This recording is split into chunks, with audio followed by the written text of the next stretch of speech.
In this lesson, we will discuss high-altitude operations, including environmental, physiological, and aerodynamic considerations.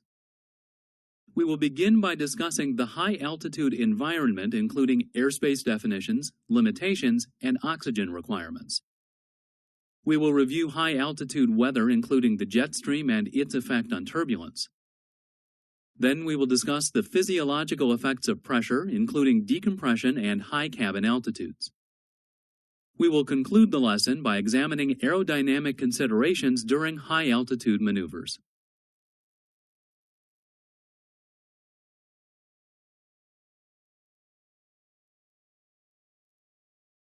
High-altitude flight can be considered starting when the aircraft enters Class A airspace, which includes all airspace from 18,000 feet MSL up to flight level 600.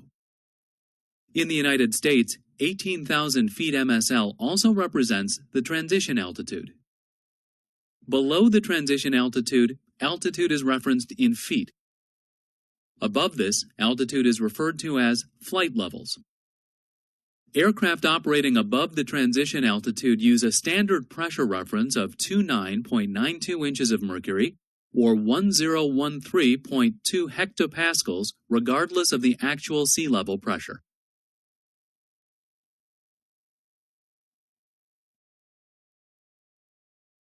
Regulations for operating at high altitude specify the oxygen requirements for flight crew members. These requirements are based on aircraft altitude and cabin pressure altitude. First, we'll review the oxygen requirements based on US 14 Code of Federal Regulations, Part 91. If operating within an unpressurized cabin, the flight crew must use supplemental oxygen when the cabin pressure altitude exceeds certain thresholds. Specifically, oxygen must be used at cabin pressure altitudes greater than 12,500 feet up to and including 14,000 feet if the time at those altitudes exceeds 30 minutes.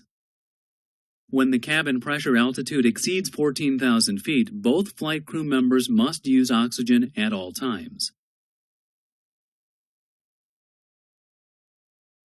When operating a pressurized cabin aircraft at flight altitudes above flight level 250, at least a 10-minute supply of supplemental oxygen is required for each flight crew member and passenger on board. If one pilot leaves the flight deck and the aircraft is operating above flight level 350, the remaining flight crew member must don and use their oxygen mask until the other pilot returns. If the aircraft is not equipped with quick donning type masks, at least one crew member must use supplemental oxygen at flight altitudes above flight level 350, even when both pilots are present.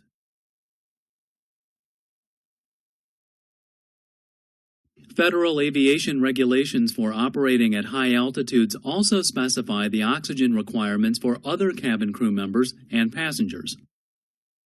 Part 91 specifies that at cabin pressure altitudes above 15,000 feet, each occupant on board must be provided with supplemental oxygen. Under Part 121 regulations, an emergency oxygen supply is required for each passenger.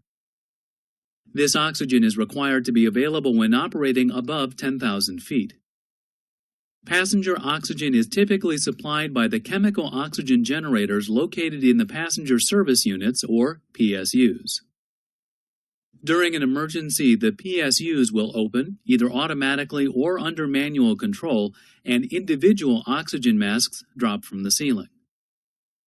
Pulling on the oxygen mask initiates a chemical reaction which produces oxygen.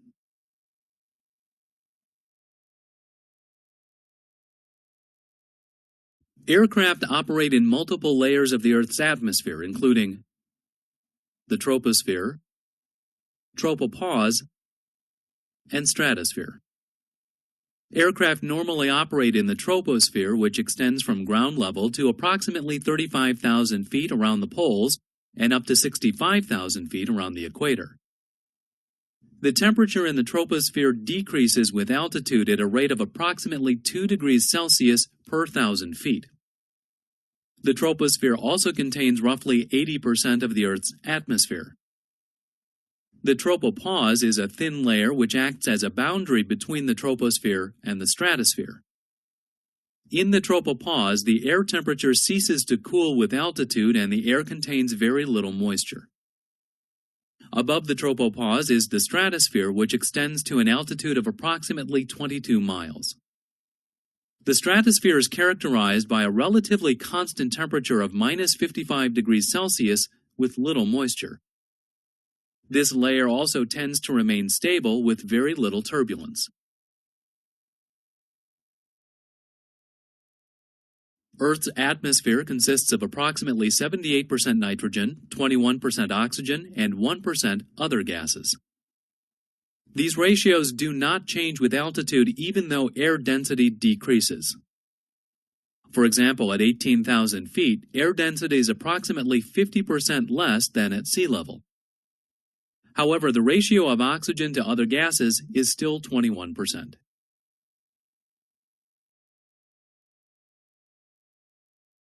Jet streams are a narrow band of relatively strong winds near the tropopause. These winds typically travel in an easterly direction at speeds of 50 to 200 knots.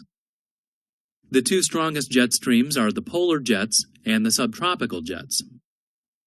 These jets typically move in a meandering path and even merge at times.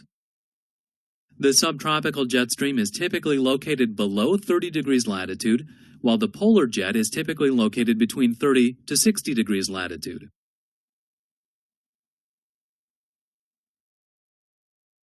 Because of the higher wind velocities, the possibility of clear air turbulence exists at high altitudes.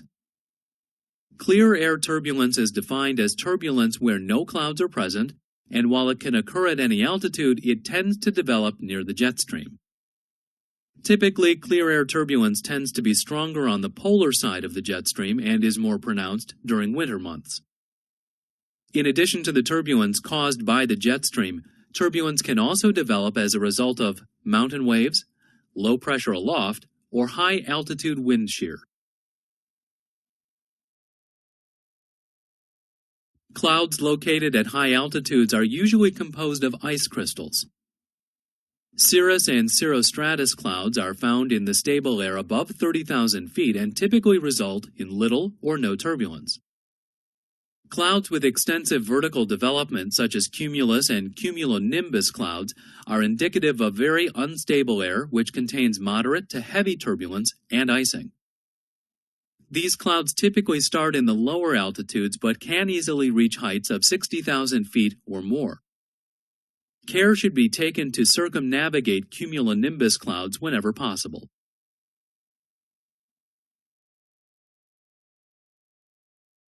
Icing at high altitudes does not typically present as great of a problem as it does in the lower altitudes.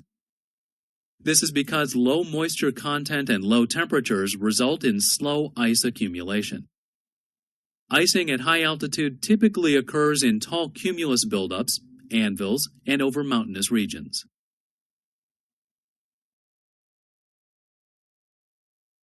To ensure the safe outcome of a pressurization emergency at high altitudes, it is important to understand the physiological effects of reduced air pressure and oxygen depletion.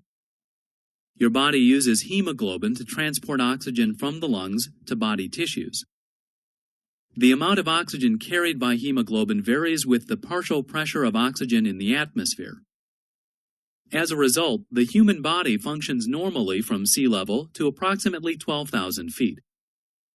Above 12,000 feet, the atmosphere contains significantly less partial pressure of oxygen and can result in such problems as hypoxia and decompression sickness.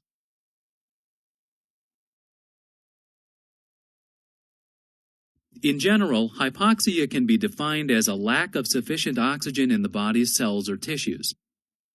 This can be caused by an inadequate supply of oxygen, inadequate transportation of oxygen, or the inability of the body to use oxygen.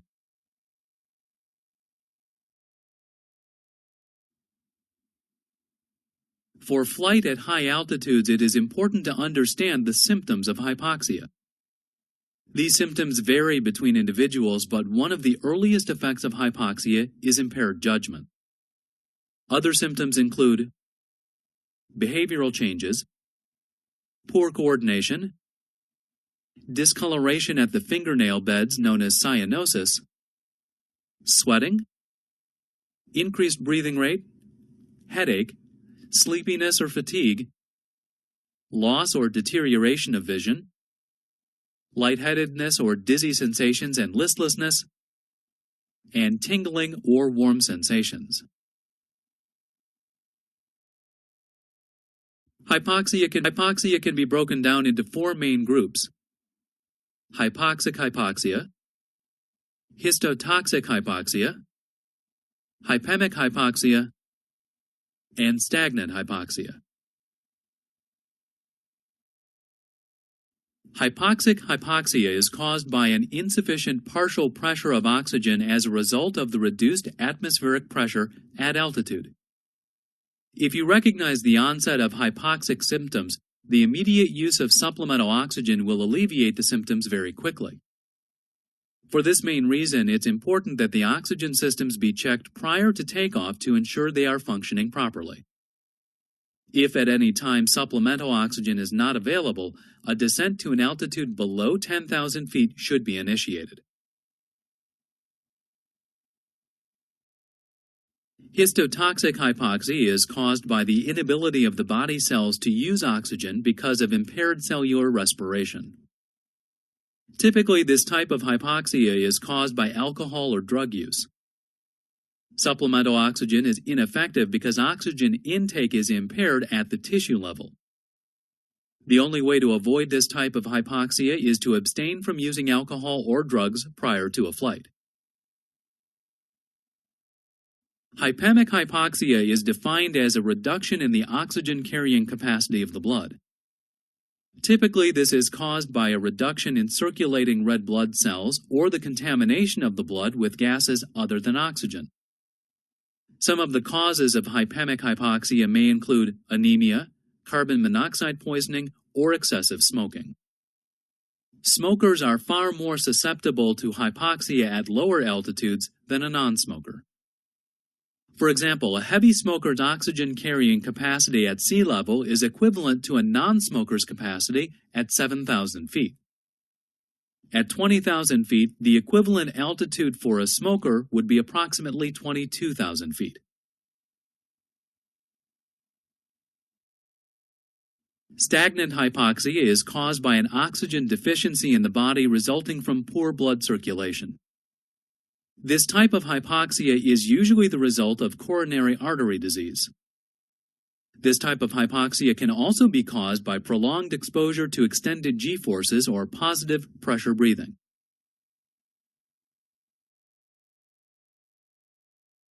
The amount of time a person with an insufficient supply of oxygen is able to perform flight duties is known as their time of useful consciousness. This is also referred to as effective performance time, or EPT. Even though the altitude at which hypoxia affects a pilot varies, their EPT will always decrease with altitude. At 30,000 feet, the EPT is 30 to 60 seconds. At 40,000 feet, the flight crew has only 7 to 10 seconds to take corrective action.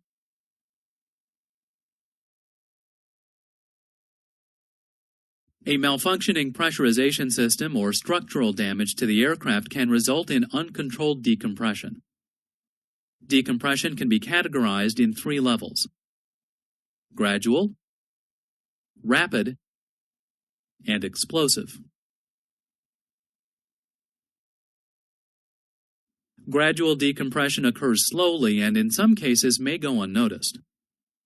Most aircraft have pressurization warning systems to alert the flight crew of gradual decompression.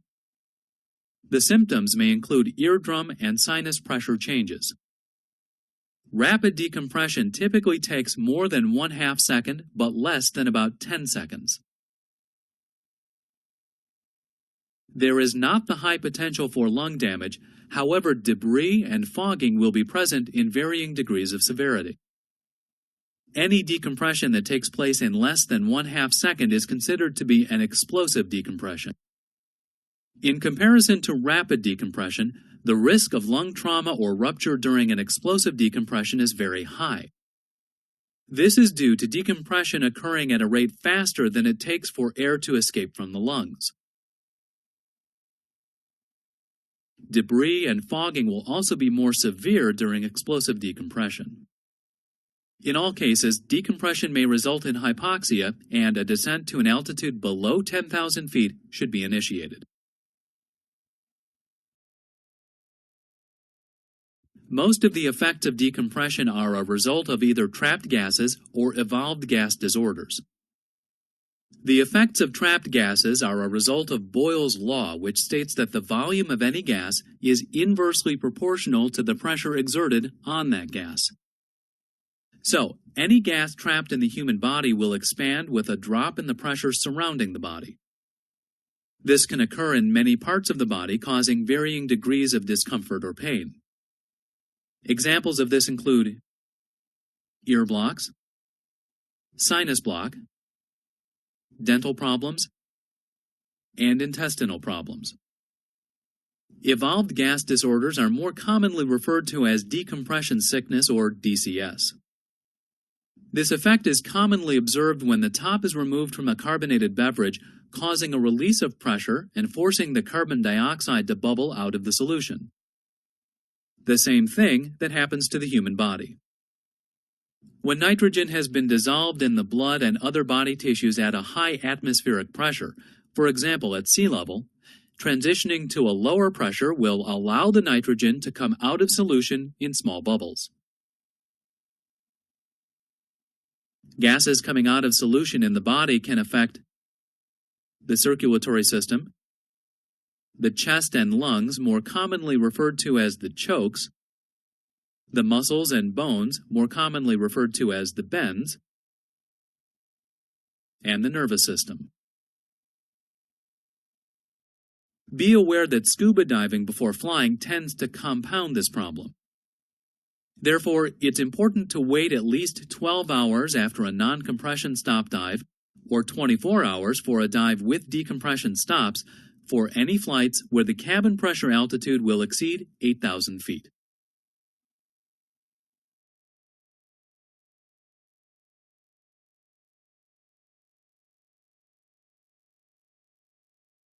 Prolonged oxygen use can also be harmful to human health. 100% aviation oxygen can produce toxic symptoms if used for extended periods of time. The symptoms can consist of bronchial cough, fever, vomiting, nervousness, irregular heartbeat, and lowered energy. These symptoms appeared on the second day of breathing 90% oxygen during controlled experiments. It is unlikely that oxygen would be used long enough to produce the most severe of these symptoms in any aviation incidents.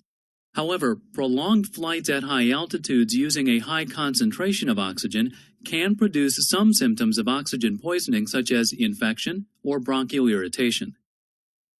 The sudden supply of pure oxygen following a decompression can often aggravate the symptoms of hypoxia.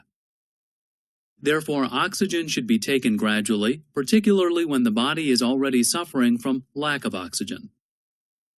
If symptoms of oxygen poisoning develop, high concentrations of oxygen should be avoided until the symptoms completely disappear. To cope with high-altitude environments, it is essential to have a good understanding of high-altitude aerodynamics. Understanding high-altitude aerodynamics begins with understanding basic aerodynamic principles such as the total drag curve. The total drag curve divides flight into two categories, which are defined by the lowest point on the curve, known as the LD max. Speed faster than LD max is considered normal flight, or the front side of the drag curve. When operating with a constant thrust setting, any airspeed disturbance will result in the airspeed eventually returning to the original airspeed. The speed range slower than LD max is known as slow flight, which is also referred to as the backside of the drag curve, or the region of reverse command. When operating with a constant thrust setting, any disturbance causing a decrease in airspeed will result in a further decrease in airspeed unless thrust is increased.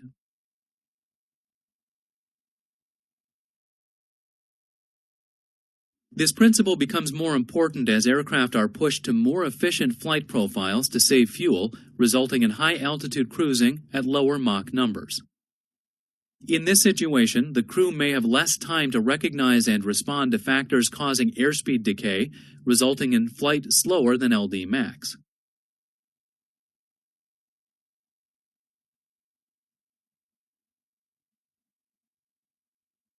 Under normal circumstances at lower altitudes, recovery from this situation requires an increase in thrust to power out of the condition, with emphasis on minimum loss of altitude. However, while at high altitudes, there may be an inadequate amount of thrust available to return to speeds above LD max.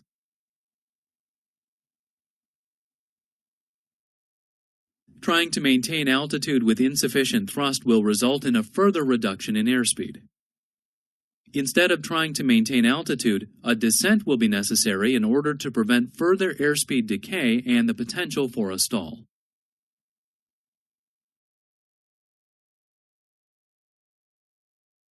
Mach speed is the ratio of the aircraft's true airspeed relative to the speed of sound.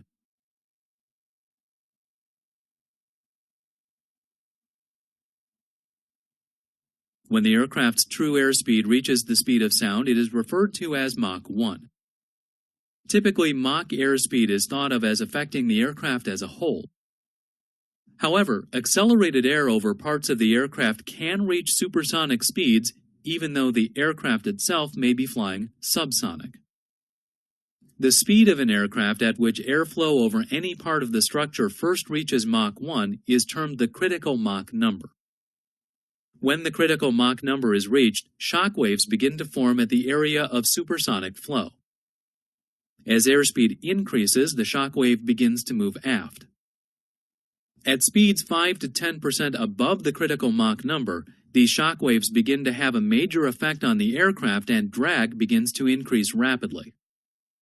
Associated with this rapid drag increase are buffet, trim and stability changes, and a decrease in control surface effectiveness.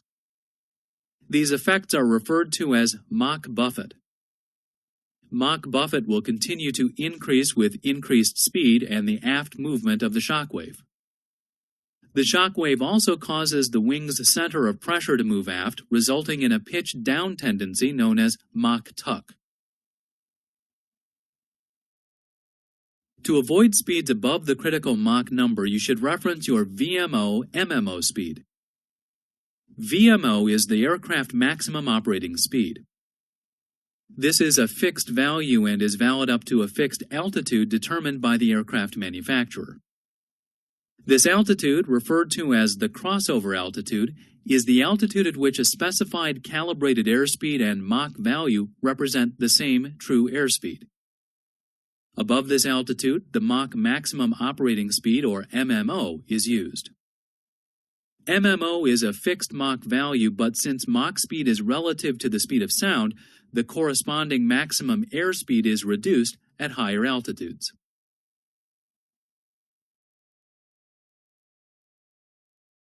Optimum altitude is defined as the best cruise altitude for a given weight and air temperature. In other words, optimum altitude is the cruise altitude for minimum cost when operating in the econ mode and for minimum fuel burn when in the long-range cruise or pilot-selected speed modes. This altitude is not constant and will change over the period of a long flight as conditions and the weight of the aircraft change.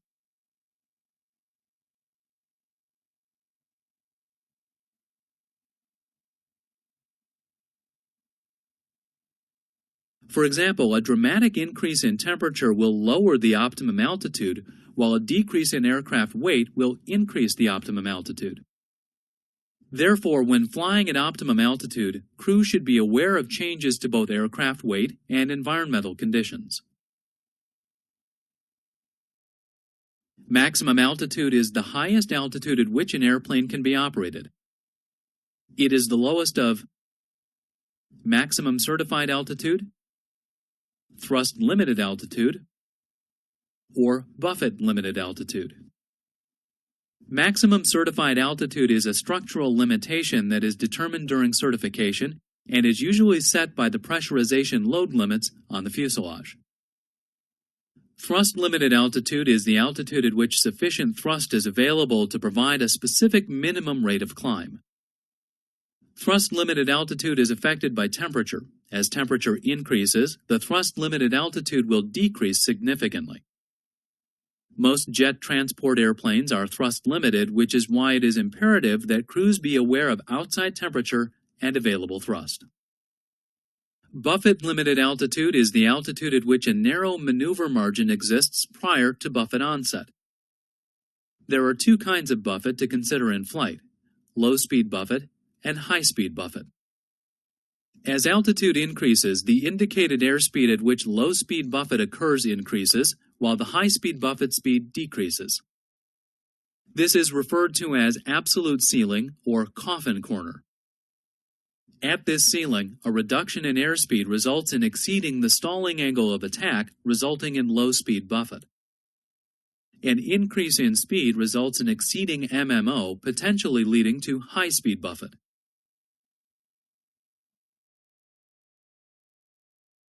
Although these limits are monitored by modern flight management computers, the available thrust may limit the ability to accomplish anything other than relatively minor maneuvering.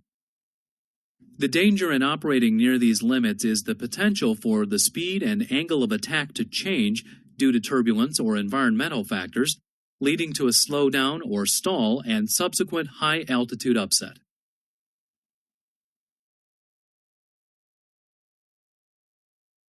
High-altitude operations have a significant effect on aircraft controllability. Normally, there is an adequate maneuver margin at optimum altitude. As the aircraft approaches maximum altitude, maneuver margin decreases significantly due to insufficient thrust. In modern aircraft, the use of LNAV ensures bank angle is limited to respect buffet and thrust margins. Other automation modes or hand flying may result in excessive bank angles. At higher altitudes, this may result in drag exceeding the normal maximum cruise thrust limit. If this occurs, using maximum continuous thrust may provide enough thrust to maintain your current bank angle. However, the safest course of action is to stay well below the aircraft's maximum altitude.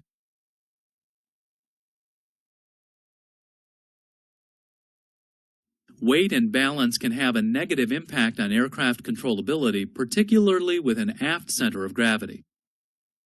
The further aft an aircraft is loaded, the less effort is required by the tail to counteract the nose-down pitching movement of the wing. The less effort required by the tail results in less induced drag on the entire aircraft, resulting in the most efficient flight. For efficiency purposes, aft loading is relatively common. However, aft loading makes the aircraft less stable and can severely affect stall recovery. These issues will also be exacerbated at high altitudes. Moving the CG forward improves longitudinal stability but may result in less efficient flight. Most aircraft that fly at high altitudes are built with swept wings, as this design delays the adverse effects of flying at high Mach speeds. Sweepback theory is based upon the concept that only the component of the airflow perpendicular to the leading edge of the wing affects pressure distribution and the formation of shock waves. Simply put, the airflow relating to the formulation of shock waves is being reduced. This allows for higher true airspeeds to be attained before critical Mach is reached. While a swept wing is more efficient at high altitudes and airspeeds, it does have some negative side effects. One side effect is an increase in stall speed. In the event of a stall, the wingtips of a swept wing tend to stall first, which reduces aircraft control along the roll axis. Due to lack of stability, swept wing aircraft also have a greater problem handling Dutch roll and adverse yaw. In addition, the lower air density at the aircraft's maximum ceiling results in a higher true airspeed but a lower indicated airspeed. Consequently, this can increase the probability of encountering Dutch roll and adverse yaw. Dutch roll is both a roll and yaw oscillation that occurs when roll stability is reduced in comparison to yaw stability. If the problem is not corrected, the oscillations tend to increase, compromising aircraft stability. Adverse yaw is a yaw tendency in the opposite direction of a turn. The likelihood of encountering these stability issues in modern aircraft has been greatly reduced by the use of yaw damper systems.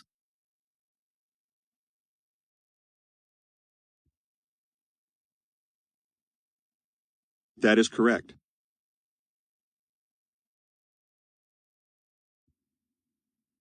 That is incorrect.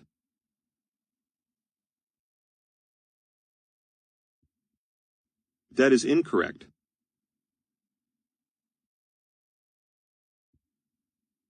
That is incorrect.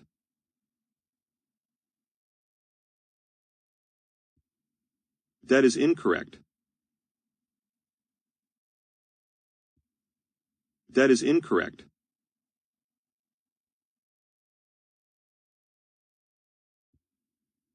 That is incorrect.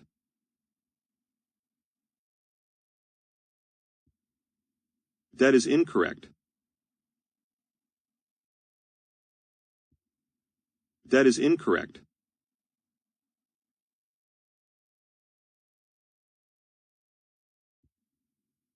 That is incorrect.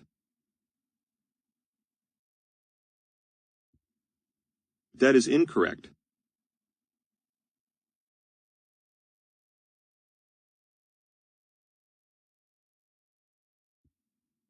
That is incorrect.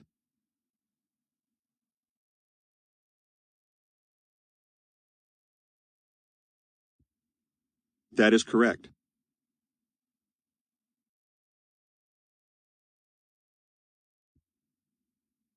That is incorrect.